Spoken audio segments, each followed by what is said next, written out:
দেশবাসীকে এটাই বলবো, আমরা আশা করতেছি দেশটা যেন সঠিক পথে চলে। 11 দলীয় জোট, 11 দল সর্বসম্মতিক্রমে আমার নাম প্রস্তাব করেছে এবং প্রেসের সামনে এটা প্রকাশও করেছে। আমি একজন মুক্তিযোদ্ধা, 3 বার মন্ত্রী ছিলাম, 6 বার এমপি ছিলাম। আমার বিরুদ্ধে কোনো ধরনের স্ক্যান্ডাল নাই, আমার বিরুদ্ধে কোনো দুর্নীতির অভিযোগ নাই। আমার থেকে যদি ভালো প্রার্থী থাকে, কেউ দিতে পারে, আমরা সবাই আনন্দিত হব।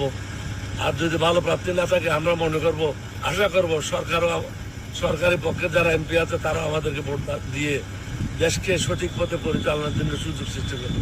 আপনি তো বিগত দিনে বিএনপিতে ছিলেন, তো এবারে কি আপনাকে কেউ ভোট দিতে পারে বিএনপির পক্ষ থেকে, এরকম আশাবাদ কি আছে না? এই সম্বন্ধে আমি এখন মন্তব্য করতে চাই না, সময় আসুক, এখনো তো অনেক দেরি আছে। আমরা এখনো অ্যাপ্লিকেশন করি, তারপরে কি হয় দ্বিতীয় পর্যায়ে যে আপনাদের সাথে কথা হবে। ধন্যবাদ। ঠিক আছে।